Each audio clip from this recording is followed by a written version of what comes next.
आषाढी एकादशीला तुळशीला लावा ही एक वस्तू. तुळशीचं महत्त्व काय आहे? पूजाविधी कशी करावी? यंदा 6 जुलै वार रविवार या दिवशी आलेली आहे आषाढी एकादशी. आषाढी एकादशीला देवशयनी आषाढी एकादशी म्हणून ओळखले जाते.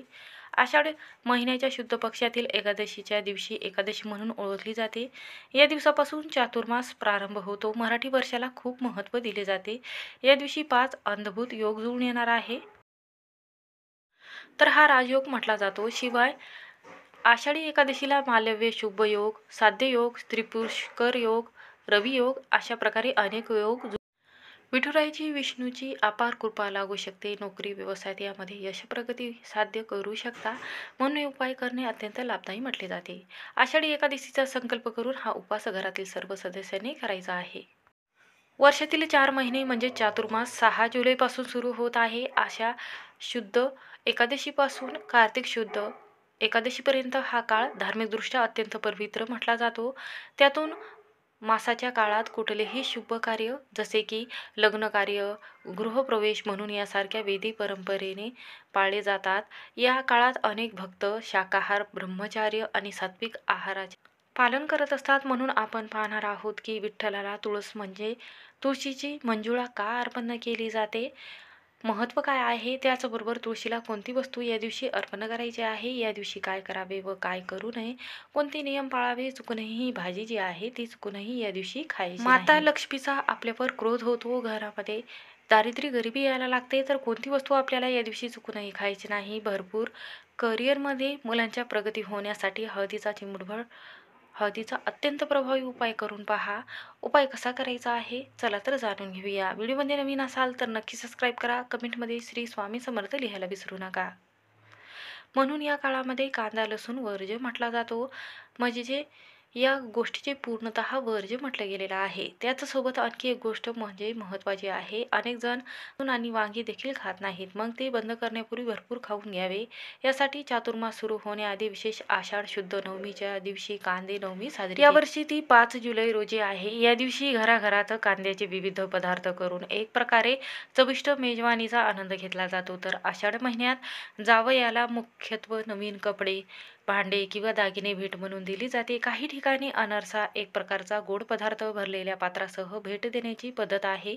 आषाढ महिना पावसाळ्याचा असतो, त्यामुळे जावयाला पावसाळ्यात उपयोगी पडणारे छत्री, रेनकोट, त्याचबरोबर ताट असेल, तांब्याचे ताट, चांदीचे ताट किंवा कपडे असेल हे भेट म्हणून दिले जाते. तर काही ठिकाणी सोन्या चांदीचे दागिने किंवा इतर धातूचे दागिने सुद्धा भेट म्हणून दिले जाते. हे वाण लक्ष्मीनारायणाचं स्वरूप म्हणून ओळखलं जाते. जावयाला लक्ष्मीनारायणाचं रूप म्हणून वाण दिले जाते. म्हणून या आषाढी एकादशीच्या दिवशी लवकर उठून मुख्य उंबरवट्यावर हळदीचं लेपन तयार करण्यासाठी हळद, गोमूत्र, गंगाजल, तुरटी, मीठ लेपन मुख्य उंबरवट्यावर लावायचं आहे. या दिवशी पिवळ्या रंगाचे वस्त्र परिधान करायचे आहे. भगवान श्री हरिविष्णू आणि भगवान विठ्ठल रुक्माईचे आपल्याला पंचोपचारे, पंचामृत आणि दह्याने, दुधाने, साखर त्याचबरोबर मधाने पूजा करायची आहे. पंचामृताने तुपाचा दिवा लावायचा आहे. विष्णू सहस्त्रनाम या पठणाचे 3 वेळा पठण करायचं आहे. माता लक्ष्मीची सेवा करायची आहे. महालक्ष्मी अष्टकम 3 वेळा पठण करावं. व असं म्हटलं जाते की भगवान श्री हरिविष्णूची पूजा केल्याने घरात सुख समृद्धी नांदत असते. घरात जे आयुष्य आहे या आयुष्यामध्ये आपल्या जे आहे ते कधीच पैशाची कमतरताही भासत नाही. गुरुग्रह मजबूत होत असतो. जर तुम्हाला तुमच्या करिअरमध्ये किंवा व्यवसायामध्ये अडचणीचा सामना करावा लागत असेल तर याचा अर्थ असा होतो की तुमच्या कुंडलीमध्ये गुरुग्रह कमजोर आहे. ग्रहाला मजबूत करण्याकरिता दर आषाढी एकादशीच्या दिवशी आंघोळीच्या पाण्यामध्ये थोडीशी गंगाजल, हळद टाकावी, गोमूत्र, खडे मीठ टाकून आंघोळ करावी. ज्यामुळे आपण जी पूजा करतो ते पूजेचं सर्व फळ जे आहे ते आपल्याला मिळत असते. आयुष्यात सर्व नकारात्मकता दूर होते. कुंडलीमध्ये गुरुग्रह मजबूत होतो आणि तुळशी माताला, लक्ष्मी देवीला आणि भगवान श्री हरिविष्णूला मुठभर किंवा चिमूटभर हळद अर्पण करावी. त्याचबरोबर माता लक्ष्मी सदैव आपल्या घरामध्ये टिकून राहण्यासाठी सदैव पैसा, धन, समृद्धीमध्ये भरभराट होईल. तुमची सर्व आर्थिक कार्य सफल होतील आणि संकटही दूर होतील. त्यानंतर तुळशी माताला या दिवशी आवर्जून थोडेसे हळद, दूध, त्यामध्ये साखर, गुलाब जल किंवा गुलाबाच्या पाकळ्या टाकाव्या आणि हे जल तुळशी माताला सकाळी आषाढी एकादशीच्या दिवशी अर्पण करायचं आहे. तुपाचा दिवा लावायचा आहे आणि आपल्या मनातील इच्छा, मुलांच्या नोकरीमध्ये असेल किंवा घरामध्ये दारिद्र्य गरिबी असेल, त्यासाठी आपल्याला इच्छा व्यक्त करायची आहे की माझ्या घरामध्ये सुख समृद्धी धनप्राप्ती होऊ द्यावी आणि घरामध्ये जे 7 पिढ्याचे दारिद्र्य गरिबी दूर करण्यासाठी माता तुळशीला आपल्याला इच्छा व्यक्त करायची आहे. 3 वर्षाची तुळशी जी आहे ते आपले छोटे छोटे हात जोडून विठ्ठलाला नमस्कार करत होती. चांगली बुद्धी येऊ दे अशा बोबड्या बोलाने तिने त्याला सांगितले आणि तेथील छोटा झाडू घेऊन तसेच जमेल तसे ती देऊळ जे आहे ते स्वच्छ करत होती. जवळची लोक जे आहेत कौतुकाने पाहत होती आणि तिला सांगत होती की एवढी भक्ती विठ्ठल रुक्माईची करत आहे तर कसं होणार या मुलीचं, कारण तू दिसायला अत्यंत काळी, त्याचबरोबर उंचीला कमी. तुळशीला रोज हे ऐकून ऐकून पाठ झाले होते, पण ते असं म्हणतात हे मात्र कळाले नव्हते.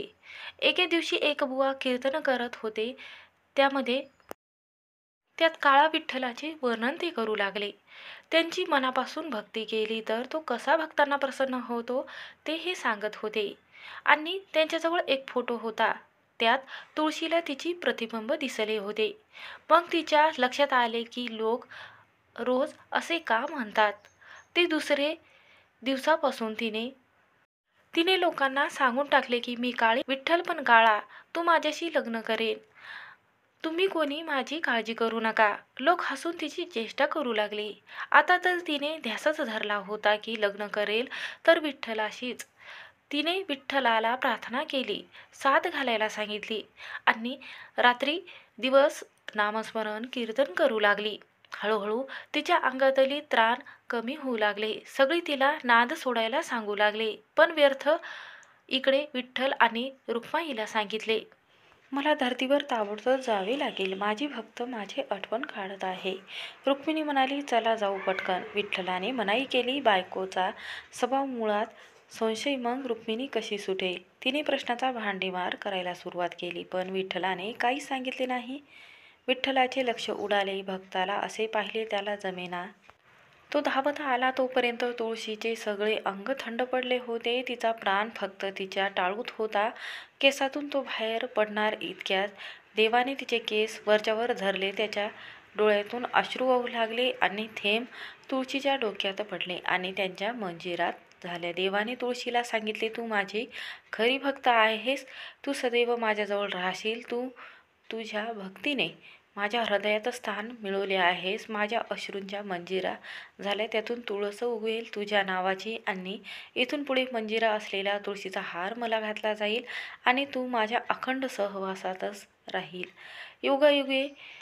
तेव्हापासून कायम विठ्ठलाला मंजिरी असलेला हार घातला जातो. तोपर्यंत श्रीहरीच्या नैवेद्यामध्ये तुळशीची